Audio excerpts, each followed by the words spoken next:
नमस्कार friends. Tax audit final stage पे हम हैं लगभग। तकरीबन 15 दिन बाकी, 14 या 15 दिन। बहुत सारे ऐसे क्वेरीज रहे हैं, कई सेशन अभी मैंने जो लास्ट में डिलीवर किए उन सभी का कंपाइलेशन एकदम फास्ट तरीके से दे रहा हूँ, साथ में गाइडेंस नोट जो 2023 के कुछ इंपॉर्टेंट बातें आपके सामने रखने जा रहा हूँ बिना टाइम वेस्ट किए। सबसे इंपॉर्टेंट बात यह है कि जो हमारा 44 EB क्लोज है उसके अंदर वाकई में ऑडिट बनती है कि नहीं बनती। सबसे ज्यादा क्वेश्चन इस बात पे किया गया कि सर एक एसएससी जो इंडिविजुअल एचयूएफ या फर्म 1 करोड़ से नीचे टर्नओवर है तो क्या 8% या 6% मेंटेन करना जरूरी है क्या? नहीं करना जरूरी, कोई दिक्कत नहीं है। अगर कम भी है तो टैक्स ऑडिट नहीं होने वाली, ये जरूरी है। अगर आप 44 एबी के क्लोज ई यानी कि अगर आप 44 एडी से आपने लास्ट ईयर अप्लीकेबल हुआ है और आप उससे बाहर आ गए हैं तो टैक्स ऑडिट कराना जरूरी रहेगा। नंबर एक बात। नंबर दो बात, हम बात करते हैं कि ये जो टर्नओवर है इस टर्नओवर के अंदर कैलकुलेशन कैसा रहेगा। देखो टैक्स ऑडिट की कैलकुलेशन की जब हम बात करें तो वहां टर्नओवर, इवन गाइडेंस नोट में भी ये पॉइंट में कवर कर रहा हूँ कि जो डिफरेंट डिफरेंट बिजनेस है उन सब का टोटल करके एक एग्रीगेट देखा जाएगा वो और किसी भी पर्टिकुलर पेन से रिलेटेड, और उस एग्रीगेट के बेसिस पे टर्नओवर काउंट होगा। अब मैं बात करता हूँ कि 44 एडी में भी अगर हम बात करते हैं 2 करोड़, क्या सेम एप्लीकेबिलिटी है? नहीं। देखो वहां लिखा हुआ है eligible business whose turnover.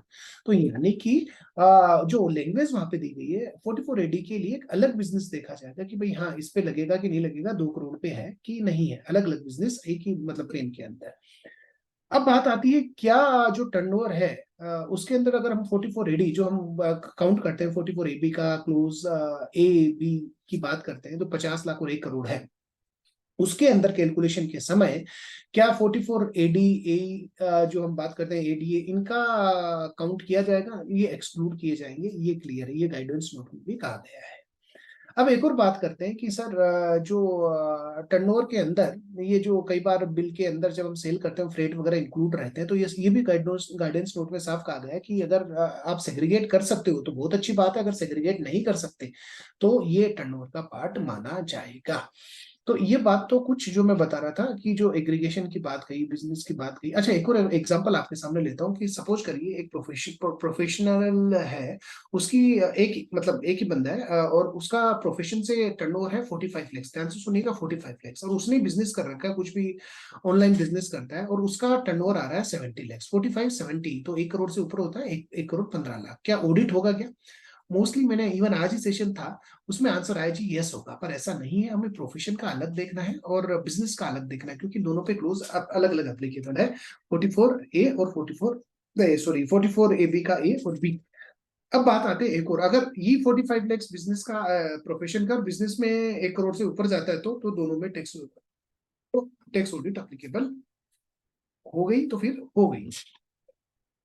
Now तो अब आते हैं एक और क्वेश्चन कि सर ये टीडीएस की जो एप्लीकेबिलिटी है, देखो अब एक और प्रॉब्लम है। 44 एडी है तो क्या टीडीएस काटना जरूरी है? मैं आपको बता दूं 2020 जहां तक मैं रिकलेक्ट कर पा रहा हूँ, 2020 फाइनेंस एक्ट के अंदर ये जो कि हमारे 4 सेक्शन थे, 194 आई, जे, सी और एच। इन शायद मैं चारों को सही कर पा रहा हूँ। इन चारों सेक्शन के अंदर ये लिखा हुआ था कि अगर इंडिविजुअल एचयूएफ के केस में अगर टैक्स ऑडिट होती है तभी हमें टीडीएस काटना है। बट ये चेंज हो चुका है, मैं आपको बता दूं 1 करोड़ लिमिट हो चुकी है। वहां पे लिखा हुआ टैक्स ऑडिट हटा दिया गया, अब लिख दिया है कि अगर टर्नओवर 1 करोड़ से ज्यादा तो टीडीएस काटना है। अब बात आती है 44 एडी के अंदर कि आ, अगर अब 1 करोड़ 50 लाख टर्नओवर है तो 44 एडी ओप तो कर लिया क्योंकि एलिजिबल है 2 करोड़। अब क्या टीडीएस काटना नहीं काटना? बिल्कुल काटना है साहब, अदरवाइज डिसअलाउंस सर कुछ होता नहीं है, नहीं काटे हमने तो यही किया। मैं बता दूं दिक्कत बड़ी हो जाएगी क्योंकि असेसियन डिफॉल्ट हो जाएगा, असेसियन डिफॉल्ट सीधा प्रोसिक्यूशन, आप समझिए। तो ये ध्यान रखिएगा यहाँ पे भी। अब आते हैं एक और बात करते हैं कि जो टीडीएस की एप्लीकेबिलिटी आती है इन चारों सेक्शन में, तो सर क्या पिछले साल का टर्नओवर देखना है जो 1 करोड़ का? बिल्कुल प्रीवियस ईयर देखना है। अगर आप 22 23 की ऑडिट कर रहे हैं तो आपको 21 22 देखना है। टर्नओवर की जब हम बात करते हैं टैक्स ऑडिट के लिए तो वो हमें करंट ईयर का ही देखना है। तो ये बहुत सारी चीजें जो मैंने आपके सामने रखी। एक और, कई बार ऐसा होता है कि कंपनी का प्रोफेशन हो सकता है नॉर्मली, हम क्या करते हैं कि प्रोफेशन इनकम है, आईटी की कंपनी है तो हम क्या करते हैं कि उसके अंदर ऑडिट प्रोफेशन वाला दिमाग में रहता है कि सिंस आईटी सर्विसेज है तो प्रोफेशनल है, और सीबीडीटी के सर्कुलर में भी था। ऐसा नहीं है, वो प्रोफेशन की कैटेगरी में आएगी ही नहीं। एक और एक पैसिव इंटरप्रेनर का कॉन्सेप्ट दिया था हमारा ट्रिब्यूनल का जजमेंट था सुनील चांडक का। तो वो एक बहुत अच्छा है कि डॉक्टर है अगर नर्सिंग होम चलाता है तो क्या प्रोफेशन में, तो उन्होंने कहा कि बहुत सारे पैरामीटर देखे जाते हैं, आप भी देखिएगा, बड़ा अच्छा जजमेंट था। तो ये सारी चीजें हैं जो हमें ध्यान रखनी है पर्सपेक्टिव से। एक चीज और ध्यान रखिएगा, अगर कहीं भी ऑब्जर्वेशन अगर आपको लगता है, देखो हमारा 3 CA 3 CB है, तो 3 CA सिंस ऑडिट हो चुकी होती है दूसरे एक्ट के अंदर, तो वहां पे क्लोज 3 है, पॉइंट नंबर 3 आप कह सकते हैं उसी का, और CB उसका 5। यहाँ पे ऑब्जर्वेशन जितना आपको लगे दे सकते हो वो दीजिए, जैसे कि 44 क्लोज हुआ, वो अपने आप में एक सरदर्दी है, अगर उसका वेरिफिकेशन सामने ने दे तो दिया, सर वेरिफिकेशन कैसे करें, तो वो आप वहां पे डिस्क्लेमर दे सकते हैं, अगर आपको ऐसा चाहिए डिस्क्लेमर। डिस्क्लेमर क्या देना है, तो वो डिस्क्लेमर हम आप मेरे को कमेंट बॉक्स में आप लिख सकते हैं, मैं आपको डिस्क्लेमर, आप मेरे को मोबाइल नंबर दीजिएगा, वहीं पे मैं आपको डिस्क्लेमर दे दूंगा। नेक्स्ट हम बात करते हैं हम गाइडेंस नोट की। गाइडेंस नोट में एक्चुअली क्या, अब मैं सीधा, क्योंकि बहुत सारी चीजें डिस्कस करने को, पर थोड़ा सा डिस्कनेक्शन भी हुआ, मेरे को ऐसा लगा कि वीडियो बंद हो गया। स्टिल अब हम बात करते हैं गाइडेंस नोट की, ध्यान से सुनिएगा गाइडेंस नोट में क्या क्या चेंजेस हुए बड़े फास्ट तरीके से, और ताकि इफेक्टिवली ये वीडियो आपके काम आ सके। गाइडेंस नोट के सबसे पहले बात की गई कि जो 60 दिन के अंदर यूरिन जनरेट नहीं हुआ तो क्या होगा। पहले तो ये लिखा हुआ था गाइडेंस नोट में जो 2022 का था, शायद मेरे ख्याल से उसमें ये था कि इनवैलिड हो जाएगा, बट अब ऐसा नहीं है, इनवैलिड नहीं होगी आपकी ऑडिट रिपोर्ट। अब बात करते हैं कि एक और जो चेंजेस हुआ कि जो रिवीजन है वो टैक्स ऑडिट का मैंडेटरी है, पहले ऐसा मैंडेटरी वर्ड का शायद थोड़ा सा इशू था, अब क्या आप करना पड़ेगा, क्योंकि सेक्शन है हमारा जो सेक्शन 40 था उसका सब क्लोज 1A जो थे TDS के कारण, और 43B उनके कारण ये लिखा हुआ था, और वो रिवीजन उस कारण से जो दिए गए हैं हमारे रूल 6G3 के अंदर, ध्यान रखिएगा, उनके कारण अगर होता है तो वो आपको करना रहेगा। और ये रिवीजन असेसमेंट ईयर के जो है एंड तक आप कर सकते हैं। अब बात आती है कि जो टर्नओवर डेरिवेटिव्स, ये एक सबसे इंपॉर्टेंट चेंज हुआ डेरिवेटिव्स के टर्नओवर के बारे में। उन्होंने क्या कहा कि जो फेवरेबल अनफेवरेबल है, जैसे कि हम फ्यूचर ऑप्शन की बात करते हैं, उनको एक करना पड़ेगा, और टर्नओवर जो कि अब in case of square of transaction favourable, जो स्क्वायर ऑफ नहीं हुए, देखो ये एक इंपॉर्टेंट बात की स्क्वायर ऑफ का मेंशन किया गया, अगर ओपन रह गई पोजीशन तो जिस साल में जो स्क्वायर ऑफ होंगे एक्चुअली उसी में कंसिडर किया जाएगा। अब बात करते हैं जो प्रीमियम रिसीव था, प्रीमियम रिसीव को अगर आपने फेवरेबल अनफेवरेबल में ऐड कर दिया है वहां पे, तो फिर वापस ऐड करने की जरूरत नहीं, नहीं तो अदरवाइज वो पार्ट रहेगा ही रहेगा। अब एक और उन्होंने गाइडेंस नोट में कहा कि इंटरनल ऑडिटर टैक्स ऑडिट इनएलिजिबिलिटी रहेगा, वो पहले भी था पर स्पेसिफिकली उन्होंने कवर कर दिया। अब एक और बात आई कि सबसे इंटरेस्टिंग बात थी कि जो ये लिमिट है टैक्स ऑडिट के असाइनमेंट की, 60 जो लिमिट है, क्लेरिफिकेशन दिया। अब देखो था क्या कि एक ही फर्म में अगर 5 पार्टनर है तो हर एक की लिमिट है 60, तो 300 हुई 300, तो कोई भी एक ही पार्टनर 300 साइन कर सकता है, या अलग अलग कर सकते हैं जैसे भी आपस में शफलिंग कर पाए। बट स्टिल लोग क्या कर रहे हैं, वो फर्म वाइज कर लिया कि एक फर्म में मेरी 60 होगी, दूसरी फर्म में भी 60 होगी, तो ये स्पेसिफिकली मना कर दिया गया, ऐसा नहीं है। ये एक इंडिविजुअल वो 60 कहीं कैसे भी यूज करो उस 60 की है। अब बात आती है कि जो ऑडिट स्टैंडर्ड, एक और बात कही गई हमारे गाइडेंस नोट में कि ये जितने भी हमारे ऑडिटिंग स्टैंडर्ड है ये हमको फॉलो करने पड़ेंगे। अब नेक्स्ट एक और क्वेश्चन रहा, एक और जो क्वेश्चन क्या रहा गाइडेंस नोट के अंदर जो बात थी वो ये थी कि ऑडिटर क्या बुक्स इंफॉर्मेशन अकाउंट्स मांग सकता है, तो देखो मांग सकता है, जहां उसको लगे वो अपना बेस्ट जजमेंट के अकॉर्डिंग ले सकता है। अब टर्नओवर के बारे में मैं पहले भी ले चुका हूँ, वो अब मेरे को लेना नहीं है, वो मैं पहले ही बोल चुका हूँ टर्नओवर के बारे में क्या था। एक और केस की बात आती है कि मल्टीपल बिजनेस की एक्टिविटीज में रहे तो कैसे एडिशन करना है, वो मैं आपको बता चुका हूँ।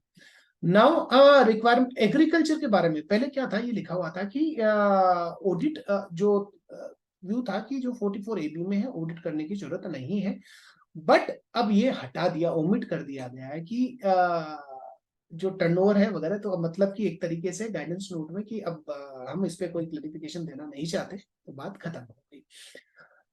अब एक और इम्पोर्टेंट कि डिले जो होता है ऑडिट ऑडिट रिपोर्ट के अंदर, तो उसका कंप्लीशन के लिए जिम्मेदार कौन, तो कहा अगर एसएससी के कारण ये है कि भाई वो इंफॉर्मेशन नहीं देता सब कुछ है, तो एसएससी जिम्मेदार है। अगर इंफॉर्मेशन देने के बाद अगर प्रोफेशनल सीए अगर ऑडिट नहीं करता तो वो जिम्मेदार है। इसका मतलब ये हुआ अगर आप पर्टिकुलर टाइम लिमिट में कंप्लीट नहीं कर पाते तो असाइनमेंट ना लें, ध्यान रखिएगा। अब एक और बात आती है, मैं मेन पॉइंट आपके सामने रख रहा हूँ। अब एक और बात यहाँ कही गई कि जो हमारे रिलेवेंट क्लोज है, जैसे कि मैंने पहले भी बताया, ऑब्जर्वेशन जो हमारे आते हैं फॉर्म 3CD का, जो 3CA है, 3CB है, 3CA के अंदर पारा नंबर 3 और पारा नंबर 5 3CB का, यहाँ पे ऑब्जर्वेशन आपको जरूर लिखना है। जहां पे अगर आपके डिफरेंस ऑफ ओपिनियन हो एसएससी से, तो वो भी लिखना है। दोनों के बारे में हमको लिखना ही लिखना है, अगर कहीं भी ऐसी कोई सिचुएशन आती है। साथ ही साथ एक और बात कही गई कि क्लोज नंबर भी लिखिए, जैसे कि आप अपने ओपिनियन लिख रहे हैं, उसमें क्लोज नंबर भी जरूर डालें कि 44 के बारे में मेरी ये राय, स्टोक के बारे में मेरे ये ओपिनियन है, ये ऑब्जर्वेशन। एक और चीज, आप अपनी ऑडिटर रिस्पॉन्सिबिलिटी और मैनेजमेंट रिस्पॉन्सिबिलिटी का, चूंकि ऐसे 700 इस पे एप्लीकेबल होता है, वो पैराग्राफ जरूर डालें हर एक थ्री, पारा नंबर 3 और पारा नंबर 5, 3CA 3CB का जो है, अदरवाइज दिक्कत हमारे लिए रहेगी। जरूर डाले। फिर अब मैं कह रहा हूँ, अगर आपको ऐसा लगे कि इनकी जो कंटेंट्स चाहिए, मैं आपको दे दूंगा, आप मेरे को कमेंट बॉक्स में जरूर लिखिएगा। और अब बात आती है कि मल्टीपल रजिस्ट्रेशन के बारे में जब बात आती है, क्लोज नंबर 4 के अंदर, 3CD के अंदर, उन्होंने कहा ये सब कुछ सर्टिफाई अपने आप मतलब सेटिस्फाइड करेगा, वो सबको लिखना रहेगा। अब ऑडिटर को लिखना रहेगा। अब एक और बात आती है कि टैक्स ऑडिटर जो है कि फॉर्म्स, जो क्लोज 16 है उसके बारे में कई पॉइंट दिए गए, मेनली क्लेरिफिकेटरी सारे पॉइंट है। 6D की भी बात कही गई, और 6D और हमारा क्लोज 17 है, आपस में बताया गया ये दोनों की वैल्यू। जैसे क्लोज 17 जब बात करता है, वो बोलता है कि हमारा जो 43C है, जैसे कि 43CA के अंदर जो हम सर्किल रेट से नीचे में अगर बेच दी जाती है, जब बिजनेस के केस में, बिल्डिंग एंड लैंड के केस में अगर बेच दी जाती है, तो हम जो स्टाम्प ड्यूटी वैल्यू होती है उसी को हम सेल मान लेते हैं। तो बोलता है वो वैल्यू, और यहाँ पे जो आप रिपोर्ट कर रहे हैं बिजनेस के केस में 16D के अंदर, तो ये आपस में कमेंसरेट करनी चाहिए, आपस में दोनों का कोरिलेशन होना चाहिए। अब एक और बात कही गई कि अगर 40A2 जो है, जो कि हमारा स्पेसिफाइड पर्सन है कि भाई रिलेटेड पार्टी है, तो वो प्रॉपरली टैक्स ऑडिटर अपने आप को, AS18 है या कहीं, तो उसके अकॉर्डिंग अपना पूरा डेफिनेशन जो रिलेटेड पार्टी की AS18 और person specified in section 40A2 है, उनके बीच में जो कोई डिफरेंस है वो कंसिडर करना चाहिए। ऐसा नहीं है कि आपने AS18 ले लिया। अब एक और बात कही गई, सेक्शन 41 जो क्लोज 25 है, उसके अंदर क्या है कि जैसे हम बात करते हैं कि डेट रिकवर हुआ क्या था, कि जैसे कि लिमिटेशन पीरियड में अगर एक्सपायर हो गया, तो इसके अंदर एक CIT versus Sugauli sugar works private limited का केस था सुप्रीम कोर्ट का, वो कंसिडर अटेंशन ड्रॉ करता है कि भाई अगर लिमिटेशन एक्ट में सपोज करो डेट आपको पेमेंट नहीं करना, वो तो एक रिकवरी वाला मैटर है सामने वाले के लिए, परंतु अब अगर वो लिमिटेशन चला गया, रिकवर नहीं हो सकता, तो ये आप इनकम रिकॉग्नाइज करने से इसको नहीं रोक सकते। अगर उसने P&L में नहीं लिया है, तो ये टैक्स ऑडिटर जरूर इसका ऑब्जर्वेशन अपने पारा 3 और 5 के अंदर दे। अब एक और बात आती है कि 43B के में डिसअलाउ जो है पेमेंट बेसिस पे होगा, इसमें कई क्लेरिफिकेटरी चीजें दी गई हैं, यहाँ बहुत लंबा हो जाएगा कि पेमेंट बेसिस पे ही मिलेगा, मैं अभी नहीं ले रहा ये चीज। अब एक और बात कही गई कि जो TDS TCS है, इसकी जो अप्लीकेबिलिटी है ट्रेसेस से, वो आप एक बार देख लें क्लोज 34 की,